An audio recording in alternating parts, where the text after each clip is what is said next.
बच्चों, आज कार्बनिक रसायन के अंतर्गत हमारा टॉपिक होगा डाई एथिल ईथर। ठीक, कल के वीडियो में हमने ईथर के बारे में बेसिक जानकारी दी थी और उसी में आज हम प्रमुख ईथर यानी कि डाई एथिल ईथर के बारे में जानेंगे कि डाई एथिल ईथर क्या होता है। फिलहाल डाई एथिल ईथर को हम केवल एथिल ईथर के नाम से भी जानते हैं, एथिल ईथर। ठीक, अब इसके बारे में थोड़ा सा और जानते हैं। तो जो आपका डाई एथिल ईथर है ये प्रमुख ईथर होता है, प्रमुख ईथर। ठीक, इसके बाद में अगर हम इसके और कई सारे नाम पता करें तो जैसे डाई एथिल ईथर के अन्य नाम हम यहाँ पर लिख सकते हैं। तो इसका आईयूपीएसी नाम क्या होता है? एथॉक्सी एथेन होता है, एथॉक्सी एथेन। ठीक, इसके अलावा इसको हम सॉल्वेंट ईथर भी बोल सकते हैं। ठीक, विलायक ईथर। ठीक, इसके साथ साथ इसको हम डीथर भी बोल सकते हैं, डीथर, ये भी इसी का नाम है। और सल्फ्यूरिक ईथर, ये भी इसके लिए नाम इस्तेमाल कर सकते हैं। ठीक, तो यहाँ पर हमने डाई एथिल ईथर के कई सारे और नाम डाले, जैसे कि एथॉक्सी एथेन, ये इसका आईयूपीएसी नाम है। विलायक ईथर यानी कि सॉल्वेंट ईथर, डीथर भी बोला जा सकता है, सल्फ्यूरिक ईथर भी बोला जा सकता है। और अगर हम डाई एथिल ईथर के सूत्र की बात करें तो इसका सूत्र होता है C2H5 single bond O C2H5। तो ये हो गया डाई एथिल ईथर का सूत्र।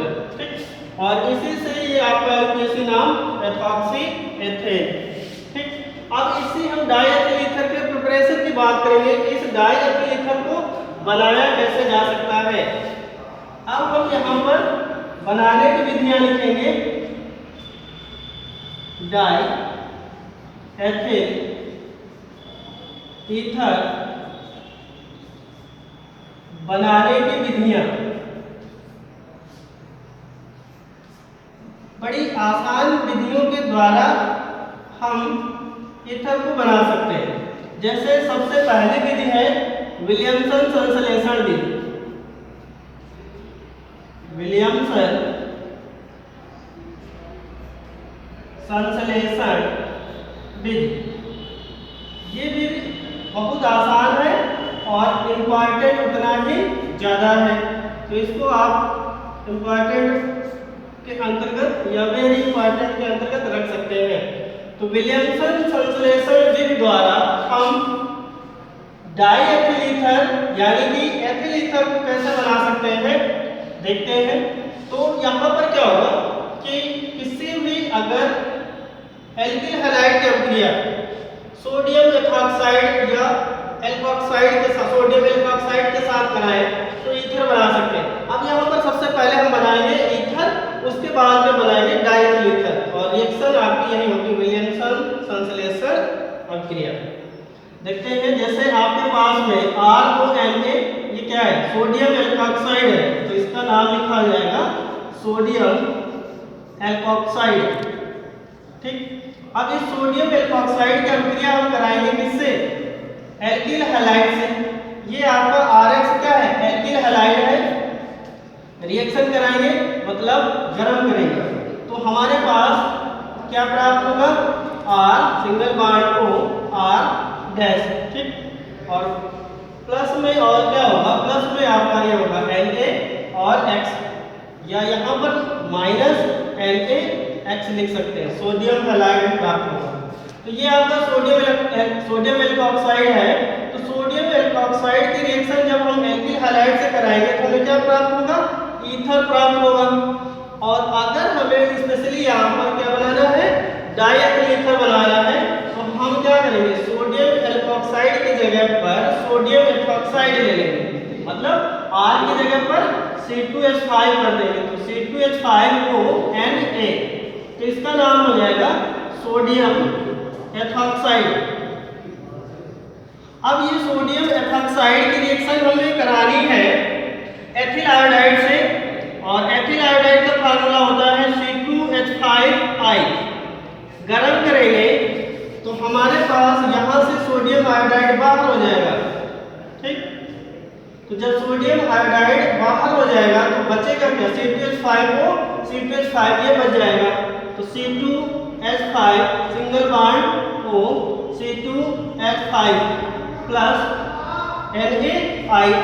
तो यहाँ पर ये सोडियम आयोडाइड को प्रोडक्ट के तहत और डाइएथिल ईथर मेन प्रोडक्ट के तहत प्राप्त होगा। तो ये आपके पास में प्राप्त होगा प्रोडक्ट डाइएथिल ईथर, और ये आपका प्रमुख ईथर होता है। जितने भी ईथर आपने पढ़े होंगे उन सब में मेन ईथर आपका डाइएथिल ईथर ही होता है। तो यहाँ पर हम देख सकते हैं विलेंसन संश्लेषण के द्वारा आसानी से डाइएथिल ईथर बना सकते हैं। करना कुछ नहीं, आपको सोडियम एथॉक्साइड की अभिक्रिया एथिल आयोडाइड के साथ करा देनी है, ठीक। यानी कि सोडियम एथॉक्साइड को एथिल आयोडाइड के साथ गर्म कर देना है तो डाइएथिल ईथर प्राप्त हो जाएगा और सोडियम आयोडाइड आपका सर्वोत्पाद के तौर पर प्राप्त हो जाएगा, ठीक। अब दूसरी विधि देखते हैं। दूसरी विधि में हमें क्या करना है, निर्जलीकरण करना है। अब निर्जलीकरण करने के लिए हम यहाँ पर सहारा किसका लेंगे, सहारा यहाँ पर लेंगे एल्यूमिना का। तो एल्यूमिना का सूत्र होता है Al2O3 द्वारा किसका निर्जलीकरण करना है, एथिल अल्कोहल का। तो एथिल अल्कोहल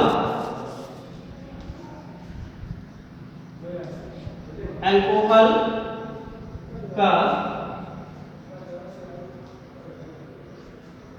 निर्जलीकरण, ठीक।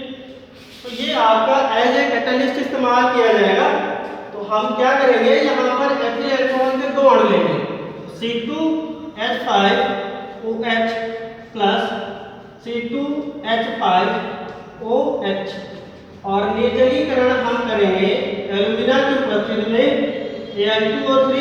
टेम्परेचर को रखेंगे तकरीबन 250 डिग्री सेल्सियस, ठीक, यानी 240 से 260 डिग्री सेल्सियस के बीच में। तो होगा क्या, यहाँ से जल का एक अणु बाहर निकल जाएगा, ठीक। जल का एक अणु बाहर निकल जाएगा, हम यहाँ पर -H2O लिख सकते हैं या आगे +H2O लिख सकते हैं। यहाँ पर अगर रिएक्शन के नीचे लिखो तो -H2O लिखो, और अगर रिएक्शन के आगे लिखो तो +H2O लिखो, चाहे किस रिएक्शन की बात की जाए, ठीक। तो हमारे पास बचा क्या, C2H5 सिंगल बॉन्ड को C2H5। तो ये हमें मेन उत्पाद प्राप्त होगा और इसका नाम क्या है, डाइएथिल ईथर, ठीक। तो हम आसानी से एथिल अल्कोहल का निर्जलीकरण कर सकते हैं एल्यूमिना के माध्यम से, तो डाइएथिल ईथर प्राप्त होगा। ये आपकी तीसरी विधि है जिसमें आपको निर्जलीकरण दिखाना है किसके माध्यम से, शान सल्फ्यूरिक अम्ल के माध्यम से। किसका, एथिल अल्कोहल है। तो शान सल्फ्यूरिक अम्ल द्वारा एथिल अल्कोहल का निर्जलीकरण करके हमें क्या बनाना है, डाइएथिल ईथर बनाना है। अब हम यहाँ पर सबसे पहले एथिल अल्कोहल लेंगे, तो C2H5OH।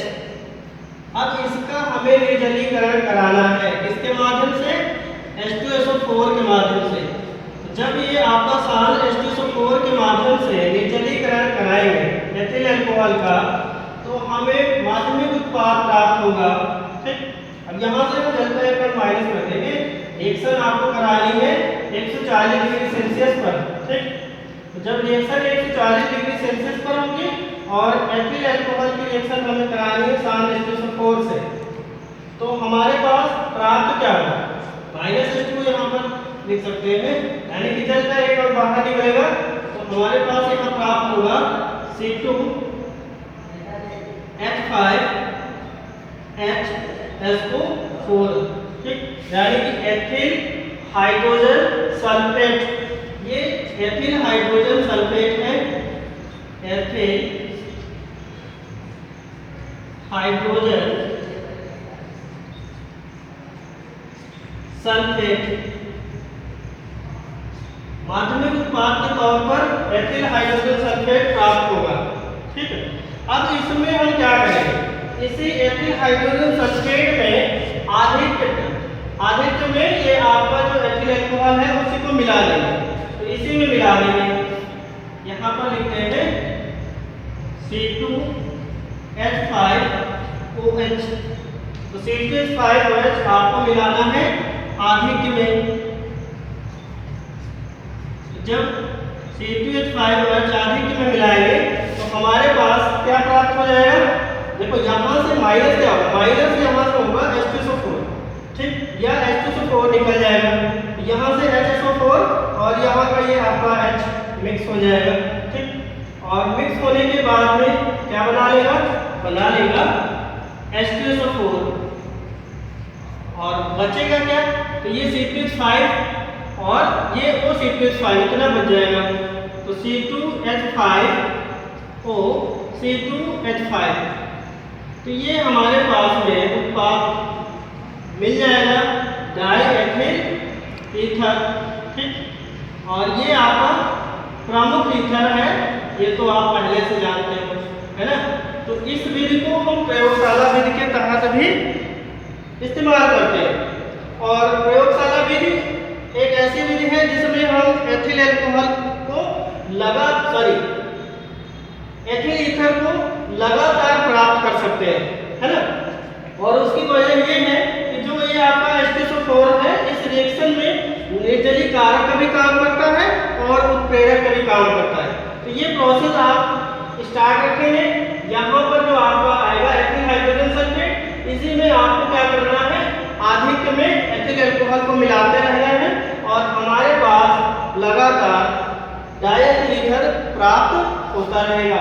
ठीक, तो ये आपका कंटिन्यू डाइएथिल ईथर प्राप्त करने का प्रोसेस हो जाएगा, जिसको हम प्रयोगशाला विधि के अंतर्गत भी देख सकते हैं।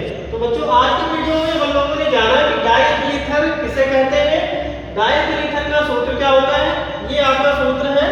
ठीक, और इसके बाद में डाइएथिल ईथर के अन्य कौन कौन से नाम हो सकते हैं और फिर हम डाइएथिल ईथर को आसानी से बना कैसे सकते हैं। ठीक, तो विलियमसन कॉन्जुगेशन एक इंपॉर्टेंट प्रोसेस है, इसके तहत आसानी से एल्यूमिना द्वारा निर्जलीकरण करके बना सकते हैं और शांत सल्फ्यूरिक अम्ल के माध्यम से एथिल अल्कोहल का निर्जलीकरण करके आसानी से डाइएथिल ईथर को बना सकते हैं, जो कि प्रयोगशाला प्रोसेस के तहत भी आता है।